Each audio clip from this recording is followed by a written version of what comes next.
Rosalia just dropped an album where she sings in 13 different languages. And if you're smart enough, as business owners are, you'd realize that this is a masterclass in branding. Let me explain. So first of all, let's just stress the facts, okay? Like 13 languages, already 13 languages for anybody is actually stupid hard, right? Like it's like really difficult in order to talk in 13 languages, let alone sing, okay? And on this record, she sings Spanish, Catalan, which are her native languages, right? English, Latin, Sicilian, Ukrainian, Arabic, German, Japanese, French, Portuguese, Italian, and Hebrew, which is crazy. And I just want to make sure that everybody understands, like, that's not normal pop star behavior, okay? That is a deliberate move, okay? Because think about it. Like, she has her home base, which is like Spanish and Catalan, right? Which is already a dialect and already an original language anyway. Then you have the global mainstream languages, which is essentially English, French, Portuguese, Italian, German, Japanese, right? Even though the Japanese only speak Japanese. And then afterwards, you have the deep cuts or unexpected turnarounds of languages that people probably wouldn't have heard of or haven't even thought about, being like Latin, which is essentially the root of all romantic languages, like Spanish and French and Portuguese and Italian. But Sicilian is a dialect, okay? Sicilian is a dialect of Italian, which is kind of cool. Ukrainian is like only Ukrainians speak Ukrainian. Arabic, right? Only Arabic people speak Arabic. And Hebrew is like the Jews, you know what I'm saying? And people from Islam. And also just overall Israel, right? So her motivation wasn't necessarily to over-explain or just like out-flex everybody, but just to really position herself in two different ways, creatively / strategically, and then emotionally, right? So like the first thing is that creatively and strategically, I think she's trying to position herself branding wise that she's outgrown the Spanish pop star label, right? Because a lot of people do it, right? Camila Cabello's actually done it, and I haven't heard from her in a while actually, and a bunch of people, like you could just name them, like list them down in the comments. But she wants to be seen as a global, experimental, borderless pop star, kind of like the way that Madonna was. But Madonna did it in a different way, right? Of course. And then on the second branch, being emotional, being that she's honing different cultures, right? Not necessarily saying like, oh, like I'm gonna basically like adhere to that culture so that I can enter that market. No. It's basically just tipping her hat to people who don't already speak Spanish, right? Like a lot of people don't speak Spanish, like people who speak English, people who speak Portuguese, people who speak French. That's a good percentage of the population around the United States and on top of other countries outside of the United States, right? So she doesn't need to speak or let alone sing 13 languages for her records to sell, right? She does it because she's not waiting for the world, in this sense, to come to her. She's going to them, right? Which is a concept that a lot of business owners don't take into consideration, especially with their content. It's like when you're putting out content overall, you want to make sure that you're going to your client on a consistent basis, because your content essentially is labeled or strategically placed as your salesperson 24/7.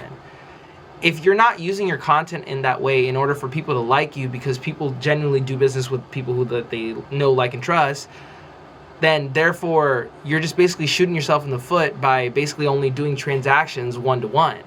But if you have a content strategy on a consistent basis, just like in the vein of Rosalia, just going to her clients, going to her people who are able to hear her music, or they weren't necessarily readily available to listen to her music, then you have a better, actual, justifiable, and profitable content strategy in comparison to everybody else.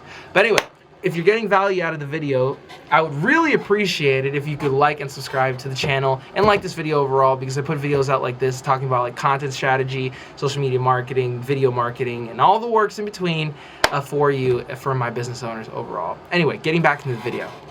So, because she's branding herself as a Spanish star into a global artist, she's literally taking her old frame, which is that she's a Spanish artist who went global, to a global artist who started in Spain, right? And you see a lot of mega pop stars do this overall, like Bad Bunny, same thing, bro. Even though he kept to his culture, which is obviously Puerto Rico, shout out to Puerto Rico, but at the end of the day, now he's a megastar. because he's willing to go to other countries in order to play his music, right? And there's always going to be Hispanic people listening to Spanish. But Rosalia does it in a different way, meaning that like I'm going to be more cultured in my music, so therefore I'm going to make music that is accessible to a lot of different people in comparison to just one specific language, you know? The key idea here is that her album is basically saying my brand doesn't live in one country or one language anymore. And that's essentially a branding pivot, right?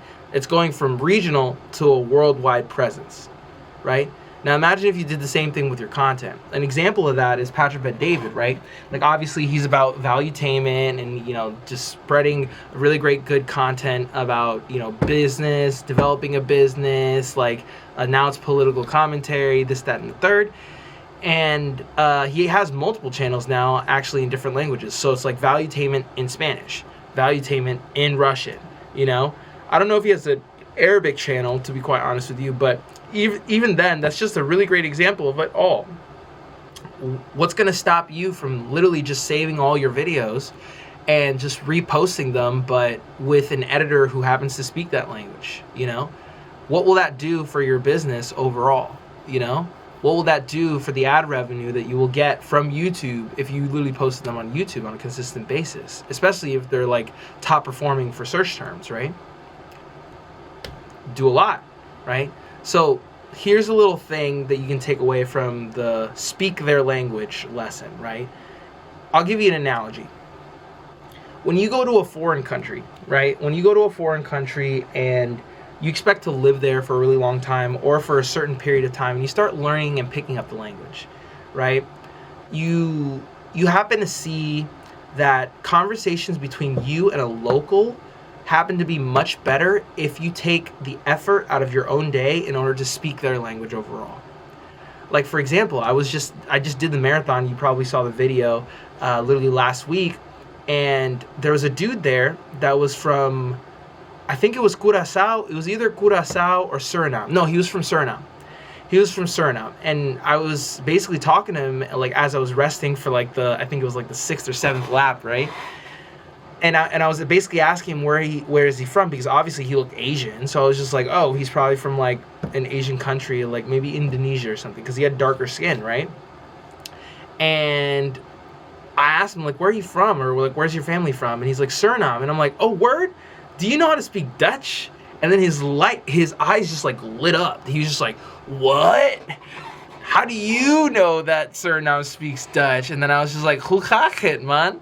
And he's just like, oh, gaat het goed, my man? Like, and I'm just like, dude, you know, we connected over the course of like 3 seconds because of the fact that I was able to speak the language that is actually his native language. He told me, like, after my marathon when I was dying on the floor, he told me that Dutch was actually his first language and English was his second language, just like most people who come from Dutch countries, right?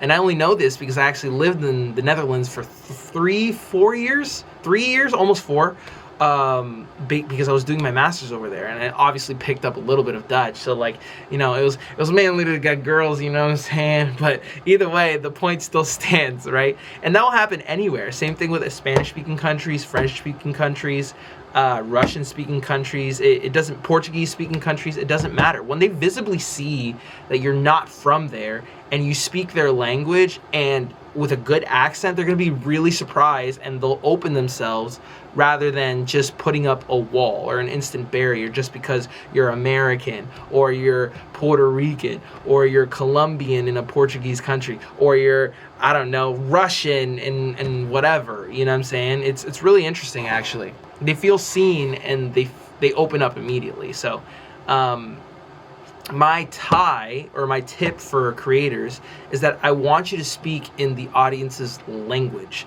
So what does that mean? Basically use the words to describe your pain, or I guess your customer's pain, because obviously if they know exactly what they're going through, and you basically say their pain on a video or like a short form piece of content, whether it be on YouTube or long form piece of content, right? They're gonna be like, oh dang, he actually understands what I'm going through. Like, you probably are trying to get from 0 to 10K a month, then here's what you gotta do. You know what I'm saying? Then they probably want to feel that. Same thing with showing up on platforms they actually use, right? It's the same thing with literally being there, being where your audience is at, right? Like, for example, if you're a fitness influencer and you go to try to help out moms be super fit, they're probably going to be on Instagram, or they're probably going to be on Pinterest, because they're from the ages of like 30 to 45, etc. Or the last thing is matching their level, right? Like, instead of flexing jargon by basically using really big words and whatnot, because a lot of content creators do, and a lot of business owners feel like they have to be proper. Another thing that you can do is that, shout out to Alex Ramosi, I learned this from him, is that you can take your content level, you can take your content language level and drop it down to a 6th grade reading level. Because the thing is that most of the US and most of the world overall, they read at a 6th grade reading level. Unless you're like me and you're reading like a crap ton of books and you love using really big words, but at the end of it all, it's like people don't speak that way. So then therefore, in order to meet them where they're at is essentially with the language that they use on a consistent basis. So then why are you going to use bigger words? To sound smarter? Like, nobody's going to sell. Like, nobody's going to buy from you at all. You know what I mean? So the main thing is just like, you want to be speaking your audience's language rather than speaking what you think their language is, if that makes sense. Another point that I want to make apparent from all of this in Rosalia, or at least from what I learned from this branding position, is that Rosalia went wide on purpose, right? Like 13 different languages from 13 different countries, right? Or 13 different types of people from around the world. And she wasn't necessarily abandoning who she was, speaking like Spanish and Catalan, but she was basically adding layers to reach people who would have never heard her music or given her a shot before. Right? So this is something that you could learn. Like, this is literally a lesson that you can learn for your niche. Sometimes you need to try new formats, being short form, long form, carousels. Doesn't matter what platform you're working on, right? Sometimes you have to use new angles. Like, it can be talking about money, talking about your identity, talking about your purpose, talking about anything outside of just basically giving educational content. You know, it could be your hobbies, your interests, your ideal client profiles, hobbies and interests, and talking about those and how you relate to them.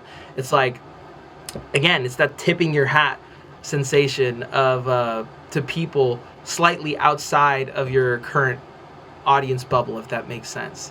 It's like, first you figure out your ideal audience, then you basically talk about their hobbies and their interests that they love, right, or that they have, and then all the things that are within your hobbies and interests, and what do you have, right? So like, if you're using the fitness industry example, again, I love using fitness because it's super clear cut, right? It's like, let's say you're a physical trainer and you're making content to attract more moms, right? It's like, all right, cool. Like, let's say 50% of my content is my current interests, 25% is the interest of my ideal customer profile, being the moms. That's something that they would relate to, because I'm a mom too, hypothetically.